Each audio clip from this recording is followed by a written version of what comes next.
welcome to my channel. இதுதான் நம்ம சேனல்ல போடுற ஃபர்ஸ்ட் வீடியோ. இந்த சேனல்ல எதை பத்தி வீடியோ போடுறோம்னா இங்கிலீஷ் பத்தி தான். இப்போ உங்களுக்கு பொது இடத்துல இங்கிலீஷ் பேசணும்னு ஆசையா இருக்கும், ஆனா உங்களால பேச முடியாது. எல்லாருக்கும் காமனா இங்கிலீஷ் தாங்க பிரச்சனை. மற்றவங்க நம்ம கிட்ட இங்கிலீஷ்ல பேசும்போது பதிலுக்கு அவங்க கிட்ட என்ன பேசணும்னே தெரியாம இருப்போம். ஓகேங்க, இனி அந்த கவலையே உங்களுக்கு வேண்டாம். நான் அப்லோட் பண்ற ஒவ்வொரு வீடியோவையும் தவறாம வாட்ச் பண்ணுங்க. உங்களாலேயே சீக்கிரமா இங்கிலீஷ் பேச முடியும். நம்ம இப்போ இங்கிலீஷ பேசிக்ல இருந்து ஸ்டெப் பை ஸ்டெப்பா பார்க்கலாம். ஃபர்ஸ்ட் இங்கிலீஷ்ல ஒரு சென்டென்ஸ் உருவாக்கணும்னா தேவைப்படுறது என்ன? Subject and verb. ஃபர்ஸ்ட் நம்ம என்ன பார்க்க போறோம்னா சப்ஜெக்ட்னா என்ன, வெர்ப்னா என்னன்னு சொல்லிட்டு பார்க்க போறோம். ஃபர்ஸ்ட் சப்ஜெக்ட் பாருங்க. ஒரு வாக்கியத்தில் ஒரு செயல் நடக்குதுன்னா அந்த செயலை செய்யறது யார், அந்த செயலை செய்யறது எது, அதுதான் சப்ஜெக்ட். ஒரு செயல் நடக்குது அப்படின்னா அந்த செயலை யார் செய்யறாங்களோ அவங்க தான் சப்ஜெக்ட். அப்படி அந்த செயல்னா என்ன? இப்போ நம்ம டெய்லி நம்ம லைஃப்ல செய்யக்கூடிய செயல், ஓடுறது, சமைக்கிறது, சாப்பிடுறது, எழுதுறது, படிக்கிறது, டான்ஸ் ஆடுறது, பாட்டு பாடுறது, இது எல்லாமே நம்ம செய்யக்கூடிய செயல் தான். இந்த செயலையெல்லாம் யார் செய்யறாங்களோ அவங்க தான் சப்ஜெக்ட். ஓகே, ஃபார் எக்ஸாம்பிள் பாருங்க, நான் விளையாடுகிறேன். செயல் என்ன? விளையாடுறது. அந்த விளையாடுற செயலை யார் செய்யறா? நான். இப்போ நான் சமைக்கிறேன் அப்படின்னா அந்த செயலை யார் செய்யறா? நான். அடுத்து பாருங்க, ராம் எழுதுகிறான். அப்போ அந்த எழுதுகிற செயலை யார் செய்யறா? ராம். ஓகே, சப்ஜெக்ட்னா என்னன்னு புரிஞ்சதுல? அந்த செயலை யார் செய்யறாங்களோ அவங்க தான் சப்ஜெக்ட். இப்போ ராம் எழுதுகிறான் அப்படின்னா அந்த செயலை ராம் செய்யறான். அப்ப சப்ஜெக்ட் என்ன? ராம். அப்புறம் நெக்ஸ்ட் பாருங்க, அந்த செயலை செய்யறது எது? எது அப்படின்னா மனுஷங்களை மென்ஷன் பண்ணாது. இது அனிமல்ஸ், பேர்ட்ஸ், அப்புறம் திங்ஸ், பிளேஸ், இததான் மென்ஷன் பண்ணோம். ஓகே, அப்போ பூனை ஓடுகிறது. இங்க என்ன செயல் நடக்குது? ஓடுகிற செயல். அந்த ஓடுகிற செயலை யார் செய்யறா? பூனை. அப்போ அந்த செயலை யார் செய்யறாங்களோ அவங்க தான் சப்ஜெக்ட். இங்க பூனை செய்து, சோ சப்ஜெக்ட் என்ன? பூனை. அதுக்கப்புறம் மயில் ஆடுகிறது. இங்க ஆடுகிற செயல் நடக்குது. அந்த ஆடுகிற செயலை யார் செய்யறா? மயில். சோ சப்ஜெக்ட் என்ன? மயில். இங்கிலீஷ்ல நான் உங்களுக்கு சொல்லி தரேன். உங்களுக்கு சப்ஜெக்ட்னா என்னன்னு தெரிய வேண்டிதான் நான் தமிழ்ல எழுதி இருக்கேன். ஓகேயா? ஃபர்ஸ்ட் நம்ம சப்ஜெக்ட்னா என்னன்னு பார்த்தோம். ஒரு செயலை யார் செய்யறாங்களோ, எது செய்தோ அதுதான் சப்ஜெக்ட்னு பார்த்தோம். அங்க செயல் நடக்குது. இங்க என்ன நடக்குன்னா ஒரு வாக்கியத்தில் யார பற்றி பேசுறோமோ, எதை பற்றி பேசுறோமோ அதுவும் சப்ஜெக்ட்.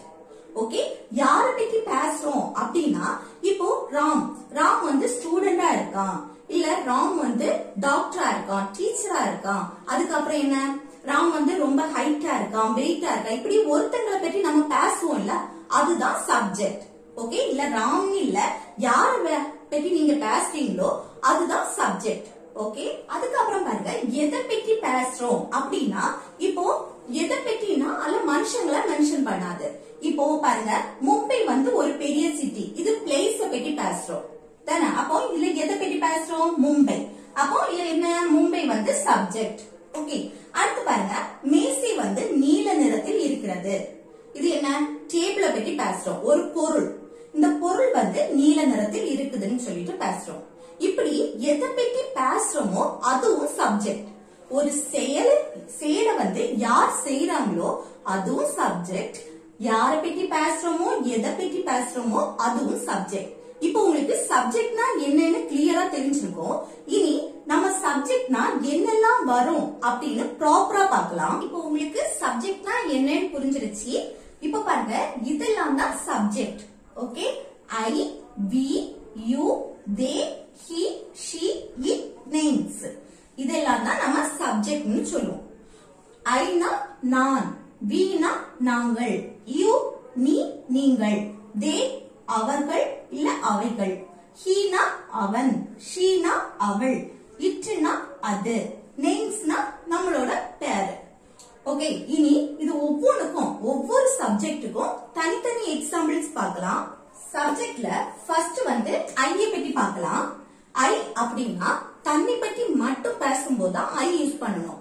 இப்போ நீங்களே உங்களை பத்தி பேசுறீங்க அப்படின்னா ஐ யூஸ் பண்ணலாம். இப்போ நான் எழுதுகிறேன் அப்படின்னா ஐ ரைட். நான் தூங்குகிறேன் அப்படின்னா ஐ ஸ்லீப். நான் விளையாடுகிறேன் அப்படின்னா ஐ பிளே. நான் சாப்பிடுகிறேன் அப்படின்னா ஐ ஈட். ஓகே, புரிஞ்சுதா? ஐ வந்து தன்னை பற்றி மட்டும் பேசும்போது ஐ யூஸ் பண்ணணும். ஐங்கிறது singular form. Okay, next subject என்னன்னா வி. வி அப்படின்னா நாங்கள். இப்போ என்னையும் என் கூட இருக்கிறவங்களையும் சேர்த்து பேசும்போது தான் நம்ம வி யூஸ் பண்ணணும், நாங்கள். இப்போ உங்களையும் உங்க கூட இருக்கிறவங்களையும் சேர்த்து பேசும்போது நீங்க யூஸ் பண்ணணும் வி அப்படின்னு. இப்போ நீங்க எங்க இருந்து வாரீங்க அப்படின்னு கேட்டா நாங்க சென்னையில இருந்து வாரோம். நீங்க என்ன பண்ணிட்டு இருக்கீங்க? நாங்க எழுதிட்டு இருக்கோம், நாங்க படிச்சிட்டு இருக்கோம் அப்படி எல்லாம் சொல்லுவோம்ல, அதுக்குதான் வி யூஸ் பண்ணுவோம். இப்ப பாருங்க எக்ஸாம்பிள், வி ரைட் அப்படின்னா நாங்கள் எழுதுகிறோம். வி ஸ்லீப் அப்படின்னா நாங்கள் தூங்குகிறோம். நாங்க தூங்குறோம் அப்படின்னு சொல்லுவோம்ல, அதான் நாங்கள் தூங்குகிறோம். வி பிளே அப்படின்னா நாங்கள் விளையாடுகிறோம். வி ஆர் ரெடி, நாங்க தயாரா இருக்கோம், நாங்க ரெடி அப்படின்னு சொல்லுவோம்ல, அதுதான். அப்புறம் நெக்ஸ்ட் சப்ஜெக்ட் என்னன்னா யூ. யூ அப்படின்னா நீ இல்லைன்னா நீங்கள். இப்போ நம்ம கிட்ட ஆப்போசிட்ல ஒரு ஆளி நம்ம கிட்ட பேசிட்டு இருக்கு அப்படின்னா அவங்கள பத்தி என்ன சொல்லுவோம்? நீ எப்படி இருக்க, நீ எங்கிட்டு வார, நீ சாப்பிட்டியா அப்படின்னு மாறி மாறி பேசுவோம். அதுக்குதான் நம்ம யூ யூஸ் பண்ணுவோம். அதுவும் நீன்னு சொல்லுவோம். இப்போ நம்மளை சுத்தி 2 பேரு 3 பேர் இருக்காங்கன்னா அவங்க கிட்ட எப்படி சொல்லுவோம்? நீங்கள் அப்படின்னு பேசுவோம்.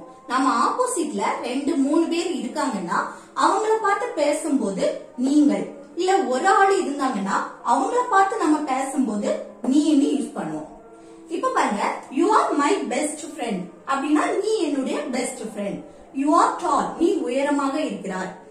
You R A smart girl அப்படின்னா நீ வந்து புத்திசாலி பொண்ணு அப்படின்னு சொல்லுவோம்ல, அதுக்கெல்லாம் தான் நம்ம யூ யூஸ் பண்ணுவோம். நம்ம ஆப்போசிட்ல இருக்கிறவங்க கிட்ட மாறி மாறி பேசுறதுக்கு யூஸ் பண்ணுவோம். அப்புறம் நெக்ஸ்ட் சப்ஜெக்ட் என்னன்னா தே. தே அப்படின்னா அவர்கள் இல்லைன்னா அவைகள். இப்போ மற்றவங்களை பத்தி நாம பேசும்போது தே யூஸ் பண்ணுவோம். மற்றவங்க வந்து என்ன பண்ணிட்டு இருக்காங்க, என்ன செய்துட்டு இருக்காங்க அதெல்லாம் சொல்லுவோம்ல, அதுக்கு தே யூஸ் பண்ணுவோம். இப்ப பாருங்க, தே ஆர் ஃபார்மர்ஸ் அப்படின்னா அவர்கள் விவசாயிகள். தே ஆர் ஹங்கிரி, அவர்கள் பசியுடன் இருக்கிறார்கள். அப்புறம் தே ஆர் மை ஃப்ரெண்ட்ஸ், அவர்கள் என்னுடைய ஃப்ரெண்ட்ஸ்.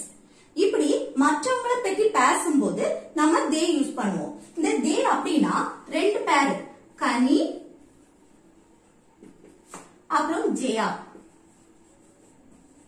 இப்படி 2 பேர், கனியும் ஜெயாவும் என்னுடைய பெஸ்ட் ஃப்ரெண்ட் அப்படின்னு சொல்லுவோம்ல, அதுக்குதான் கனி ஜெயா 2 பேரும் சொல்றதுக்கு they are my friends அப்படின்னு சொல்லுவோம். ஓகே, இப்படி பேர் சொல்றதுக்கு தான். ஒன்றுக்கு மேற்பட்டவங்களை நம்ம சொல்லும் போது they யூஸ் பண்ணுவோம். அதுவும் மற்றவங்களை பற்றி பேசும்போது இந்த they யூஸ் பண்ணுவோம்.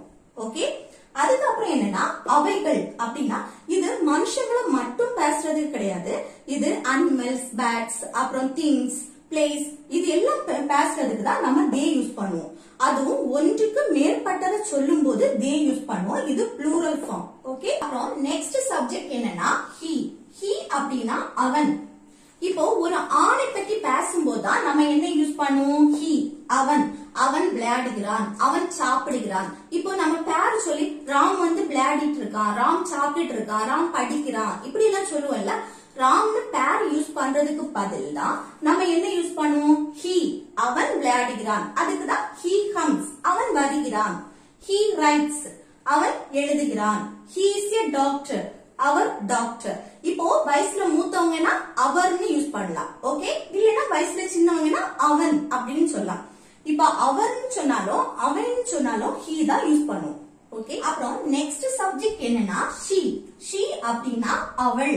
இப்போ ஒரு பெண்ணை பற்றி பேசுறோம் அப்படின்னா she யூஸ் பண்ணணும், அவள். இப்ப பேரு அவன், பாமிகா வந்து அழகா இருக்கா, பாமிகா வந்து சமைக்கிறாள், பாமிகா டான்ஸ் ஆடுகிறாள். இப்படி ஒரு பெண்ணை பற்றி பேசுறோம் அப்படின்னா அதுக்கு she யூஸ் பண்ணணும். பேருக்கு பதில் நம்ம she யூஸ் பண்ணுவோம். she is a student, அவள் ஒரு ஸ்டூடெண்ட். she is beautiful, அவள் அழகாக இருக்கிறாள்.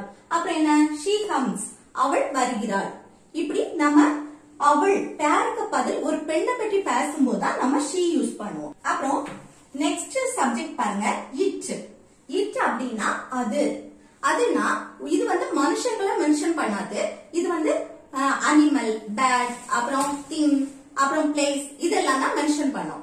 ஆனா இது வந்து ஒன்னே ஒண்ணுதான்.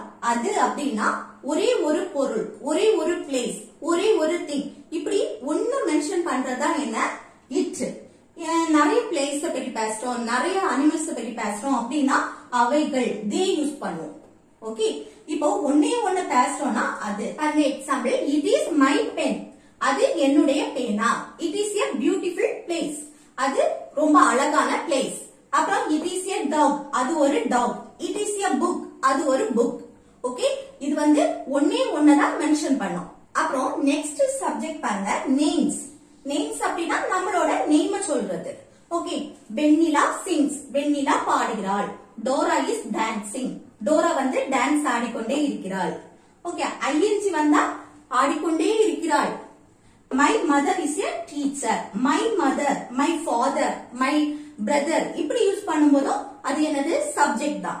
அதுக்கப்புறம் பாருங்க, த டாக் இஸ் டால், இப்படி பேர மென்ஷன் பண்ணாலும் அது வந்து சப்ஜெக்ட். ஓகே, இந்த டாக் வந்து உயரமாக இருக்கிறது. சப்ஜெக்ட்னா என்ன புரிஞ்சுல, இதுதான் சப்ஜெக்ட். ஓகே, இனி நம்ம பார்க்க போறது வெர்ப். வெர்ப் அப்படின்னா நம்ம செய்யக்கூடிய செயல் அல்லது வேலையை தான் வெர்ப்னு சொல்லுவோம். செய்யக்கூடிய செயல்னா பிளே விளையாடுறது, ரைட் எழுதுறது, அப்புறம் குக் சமைக்கிறது, ஈட் சாப்பிடுறது, கிளீன் பண்றது, ரன் ஓடுறது, ஸ்லீப் தூங்குறது, டிரைவ் வண்டி ஓட்டுறது, அப்புறம் புஷ் தள்ளுறது, அப்புறம் ஜம்ப் துள்ளுறது, அப்புறம் ரீட் படிக்கிறது, கோ போறது, கம் வருகிறது, அப்புறம் டான்ஸ் டான்ஸ் ஆடுறது, அப்புறம் சிங் பாடுறது. இது எல்லாமே நம்ம லைஃப்ல செய்யக்கூடிய செயல். இததான் வெர்ப்னு சொல்லுவோம். இந்த வெர்ப ஆக்ஷன் வெர்ப்னு சொல்லுவோம். ஆக்ஷன் வெர்ப் இல்லைனா மெயின் வெர்ப்னு சொல்லலாம். Action verb or main verb. Okay, action அப்படினாலே என்ன செயல் தான். ஓகே, இந்த செயலை தான் நம்ம ஆக்ஷன் வெர்ப் அப்படின்னு சொல்லுவோம். வெர்ப்னா என்னன்னு புரிஞ்சுல, நம்ம செய்யக்கூடிய செயல் அல்லது வேலையை தான் வெர்ப்னு சொல்லுவோம். இந்த செயலை தான் நம்ம வெர்ப், ஆக்ஷன் வெர்ப் இல்லைன்னா மெயின் வெர்ப்னு சொல்லுவோம். ஓகே, இப்போ வெர்புக்கு எக்ஸாம்பிள்ஸ் பாருங்க. he comes அப்படின்னா, comes அப்படின்னா வருகிறான். அப்போ அந்த வருகிற செயல் நடக்குது. அப்போ அந்த செயல் என்ன வருகிறது. அப்போ வெர்ப், செயலுக்கு வெர்ப். யார் வாரா, he அவன், அது என்ன சப்ஜெக்ட். ஓகே, அப்புறம் ராம் பிளேஸ் ஃபுட்பால், ராம் வந்து ஃபுட்பால் கால்பந்து விளையாடுகிறான். இல்ல வயசுக்கு மூத்தவங்கன்னா விளையாடுகிறார் அப்படி. அப்போ இல்ல என்ன செயல் நடக்கு, ஃபுட்பால் கால்பந்து அது கிடையாது, விளையாடுகிற செயல் நடக்கு. ஓகே, கால்பந்து விளையாடுகிறார். அப்போ இந்த விளையாடுகிற செயல் நடக்கு, இதுதான் வெர்ப். அந்த விளையாடுகிற செயலை யார் செய்யறா, ராம். சப்ஜெக்ட் என்ன ராம். ஓகே, அப்புறம் ஐ கோ டு ஸ்கூல், நான் வந்து ஸ்கூலுக்கு போகிறேன். அப்போ இல்ல என்ன செயல் நடக்கு, ஸ்கூலுக்கு போகிற செயல் நடக்கு. ஸ்கூலுக்கு போகிறது யாரு, நான். அப்போ சப்ஜெக்ட் என்ன நான். ஓகே, அடுத்து பாருங்க, she runs அப்படின்னா அவள் ஓடுகிறாள். இல்ல என்ன செயல் நடக்கு, ஓடுகிற செயல். இந்த ஓடுகிற செயலை யார் செய்யறா, she. சப்ஜெக்ட் என்ன she. அப்புறம் நெக்ஸ்ட் என்னன்னா he reads newspaper, அவர் செய்தித்தாள் வாசிக்கிறார். அப்போ செய்தித்தாள வாசிக்கிறார், வாசிக்கிற செயல் நடக்கு. அப்போ இல்ல வெர்ப் என்ன வாசிக்கிறது, read. அப்புறம் சப்ஜெக்ட் என்ன he, யார் வாசிக்கா, he சப்ஜெக்ட். இதுல எஸ், இந்த மெயின் வெர்புக்கு அப்புறம் எஸ் ஏன் வந்திருக்குன்னு அடுத்தடுத்த வீடியோல நான் போடுறேன். ஓகே ஃப்ரெண்ட்ஸ், இந்த டே 1 கிளாஸ்ல நம்ம சப்ஜெக்ட்னா என்ன, வெர்ப்னா என்னன்னு பார்த்தோம். ஓகே, இந்த வீடியோ உங்களுக்கு யூஸ்ஃபுல்லா இருக்கும்னு நினைக்கிறேன். யூஸ்ஃபுல்லா இருந்துச்சுன்னா சப்ஸ்கிரைப் பண்ணுங்க, அப்புறம் லைக் பண்ணிக்கோங்க. ஓகே, நெக்ஸ்ட் வீடியோல பார்க்கலாம். தேங்க்ஸ் ஃபார் வாட்சிங்.